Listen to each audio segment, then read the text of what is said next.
Welcome to Brewers Daily. I'm your host, Dave Gasper. Lots to get to on the show here today.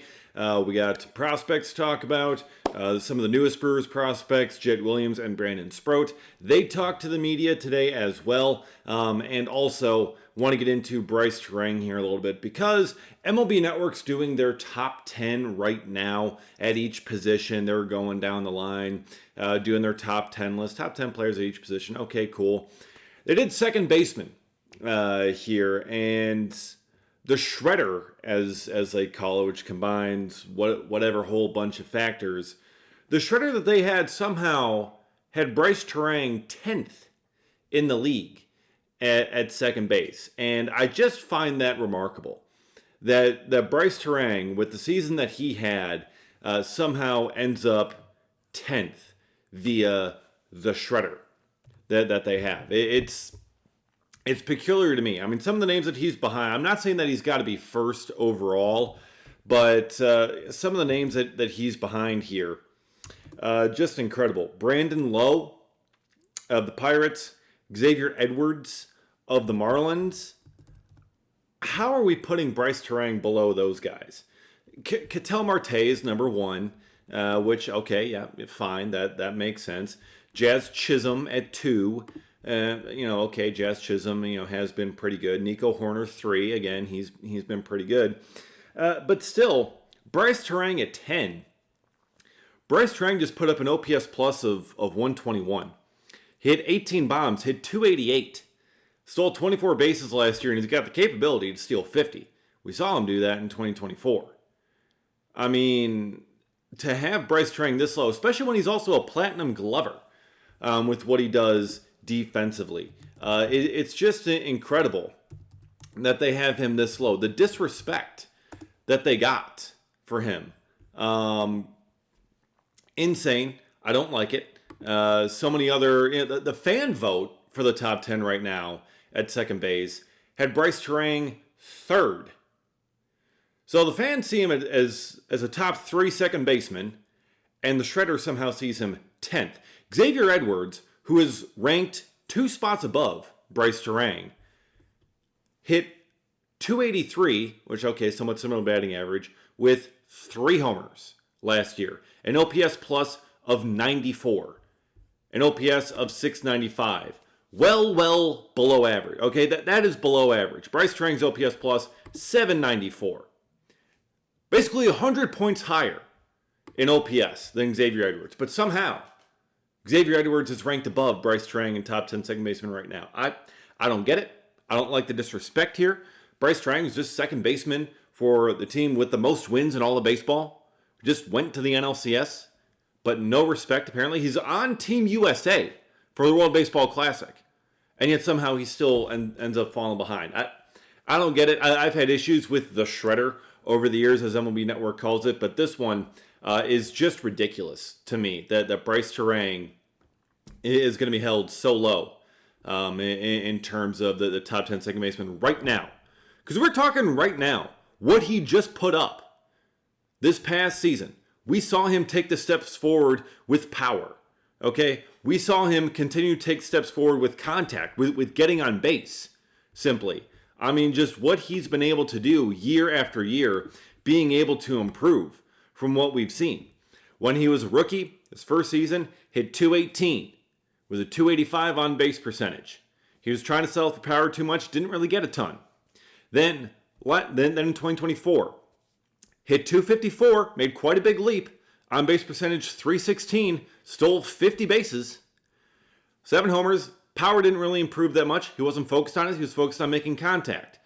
But he made the jump. His OPS jumped 80 points. His batting average jumped 40 points. Then last year, the power surges to 18 home runs. His doubles increased from 24 to 28, and his batting average jumps from 254 to 288.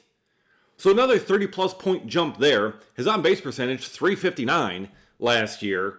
So that's another 40-plus point jump there. And the OPS jumps, wow, what do you know, 130 points. A 21% above league average hitter last year, and somehow 10th among second basemen? Are you kidding me? Come on, MLB Network, get it together. This is absolutely ridiculous and just complete and total disrespect for Bryce Turang. Just absurd. This needs to be rectified somehow. I don't know how, but MLB Network has got to figure out how to do it. Anyways, so Bryce Turang in general, I want to talk about here. What does the future hold for him? Because as we talked about on the show yesterday here on Brewers Daily, talked about all the shortstops they got coming up. What are they going to do with Jet Williams now that he's in the fold? That makes 4 shortstops in terms of your top 4 prospects. You got Turang there at second base. You got Joey Ortiz. You only got so much room in the middle infield. Bryce Turang sure seems like one of your stalwarts, one of your anchors in this lineup, especially with the steps forward that he took this past season. That should have him much higher on the top 10 second baseman right now list. MLB Network. But that's kind of the question. What does the future hold? Now, I mean, for this upcoming season, I think Turang is going to continue to see that power surge a little bit. I think with the changes that they made to the coaching staff, I think we're going to get back to seeing Turang steal more bases in 2026. I think that's going to be re-emphasized here for Pat Murphy's team, for his coaching staff. You know, they lost Quentin Berry. He goes to the Cubs. He follows Craig Counsell over there. So now they've got another new first base coach coming in this year. So I think they're going to re-emphasize stealing bases this year. I think we're going to see Turang stealing a lot more often. So I think that's going to increase. I think he's going to continue to get better offensively. We're going to see more power. I think he's going to continue to make more contact and be more aggressive there. I think the defense is going to continue to be strong. He had a little bit of a down year last year defensively, but certainly we know what he's capable of on that side of the ball. Turang is Super 2 eligible. So he's a Super 2 player, so that means he gets 4 years of arbitration. And so he's entering the first year of it now. So 2026, that will be his first year of arbitration. He's under team control through the 2029 season. So you still got a couple years with Turang that's going to continue to be an ascending player. You got all these shortstop prospects coming up here in the middle infield. And how are things going to work out there? Is Turang going to move to short? Is he just going to stay at second? How do they fill all these prospects out? If Turang is holding down second base, where do they kind of move him to? I think Turang's job is very much secure in terms of him being the starting second baseman. There's no Luis Pena and there's no Cooper Pratt, that there's no Jesus Made that is going to push him off that spot. Okay, someone else is going to get moved out. But, Turang, with all these guys, there's been this thought, too, of could Turang sign an extension? And I've talked about this before on some other Brewers dailies as well, whether Turang should be an extension candidate. Now, on paper, he makes a ton of sense as an extension candidate. I mean, what we've seen him do, the steps we've seen him take to progress at the plate each and every single year, from his first year to his second to his third, he has gotten progressively better every single year. He is a great young player, and he's someone you are going to want to have on your team for the long haul, if you can get him there. The fact that the Brewers have not signed him to an extension yet does worry me a little bit, especially now when you do have those 4 other shortstop prospects that are coming up. It does make me wonder, in a couple of years, could Turang maybe be the next on this long list of players that get shipped out before they reach free agency? We still got a couple years before that happens. Okay, that wouldn't happen until, my guess, after the 2028 season, when he when he has 1 year left to go in arbitration.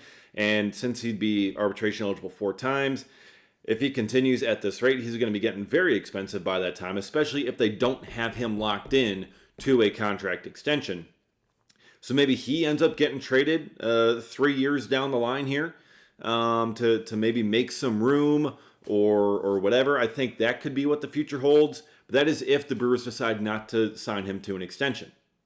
Now, again, you look at the stats, you look at the numbers, and you think signing him to an extension makes so much sense. They should do this yesterday. But when you also look at what they have coming up for the next couple of years, the Brewers could also be looking at this and tell themselves, we're good going year to year. with Bryce Turang, seeing how these middle infield prospects develop, and when Turang gets to cost too much, then we can turn it over to one of these young guys, have them for the next 5-6 years, and have them be absolute studs, and we can turn Turang into another all-star or two at different positions that we might need. Again, this is several years down the line, but that is what I think the future could hold for Bryce Turang. It's going to be going one of those two paths, and the fact that they haven't extended him yet, it makes me believe that either Turang is certainly going to want a whole lot more than the Brewers are going to be willing to offer, because they can only offer so much, given the current payroll structure, the economic structure of baseball. Now, this is also where the CBA negotiations after this season could come into play. If you get changes there, drastic changes to the economic system that MLB is reportedly going to push for, then maybe that makes it a bit easier for Milwaukee to extend Bryce Turang to keep him here long term. We'll see. We'll have to see how those changes end up going, but they're going to hold on to him for now, and we're going to see how this whole situation plays out. Again, I think he's going to have a fantastic season in 2026, but I'm just kind of taking a little bit of a long-term look into the future as to what Turang might have in store.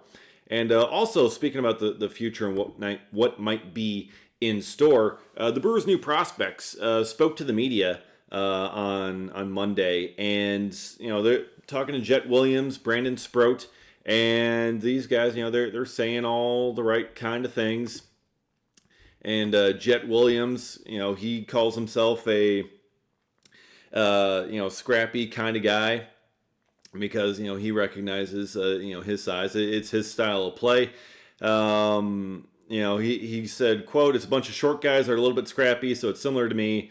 The way they play the game is similar to how I play," end quote. Which, it makes, that's what we've been kind of talking about. It fits what the Brewers have done previously, getting guys like Williams, like Caleb Durbin, like Sal Frelick, like Joey Ortiz. They're undersized, they're scrappy, they're gamers, and they're gritty, and they just want to be out there playing ball.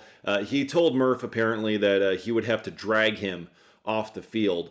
So I'm sure Murph absolutely loved that. And Brandon Sproat also talking as well, mentioning a couple of players that reached out to him here too. Ever since the trade ended up happening, he said that he got calls from Brandon Woodruff, Sal Frelick, Bryce Turang, D.L. Hall, guys like that in the wake of the trade. So being able to hear from them, these guys welcoming him to the Brewers organization, he's able to ask some questions, get some feedback, things like that, and just kind of get a good sense of things in Milwaukee. That's always great. And of course, he's also talked to Murphy and Chris Hook, because I'm very excited for what what Chris Hook is going to be able to do with Brandon Sproat. So with that kind of stuff, I'm really excited to see what kind of tweaks, what kind of changes they make. So they've talked, they've gotten a sense of where things are in the organization, and they're very excited to be Brewers. And I think they're really going to be impactful this year. Sproat probably sooner than Williams. Williams probably starts in AAA, but again, we'll see how spring training ends up going. But these guys have kind of gotten their official welcome now to Milwaukee. And finally here, I just want to wrap up with, I also saw this from MLB Pipeline. They put out their top 10 prospects that just missed the top 100. So the top 100 came out. The Brewers had 5 prospects on there, including Williams and Sproat. Sproat just making the cut at number 100 on there. But they had 2 guys that just missed the top 100. So they are right on the outside of it. As soon as we see some graduations, these guys are likely going to be moving up. So the 2 guys were Jefferson Caro, which is not really a surprise. He's been a top 100 prospect previously. Obviously, the shoulder surgery, the injuries last year, the hamstring, it's kind of dinged his status a little bit.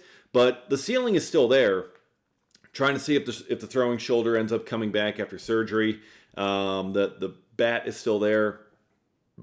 So Jefferson Caro just missed. And also Andrew Fisher. Andrew Fisher on that list, he was the Brewers' first round pick last year, had a great debut in High A, Wisconsin, and he's slated to return there this season. And I'm very excited for what he can bring. I mean, he's got a really great package of tools that he brings at the hot corner. Defensively, offensively, being able to hit for contact and hit for power. I'm very excited for what those guys can bring. And I saw this comment. I believe it was our guy Charles Darwin down there in the comments section, just kind of wondering on yesterday's show about Andrew Fisher and Fisher or Brock Wilken. Could they pressure Caleb Durbin for playing time at third base? It's a great question to have for these guys. Andrew Fisher, I don't think he's going to pressure him this year. Brock Wilken, I think, has the much better chance to be able to pressure Durbin for that playing time. Wilken spent the last couple years in Double A. Obviously, he had the eye injury the 1 year, which threw off his vision. He really had a tough season after that, just trying to be able to see straight. It's hard to hit 95 miles an hour when you can't see straight. Just going to be honest with you.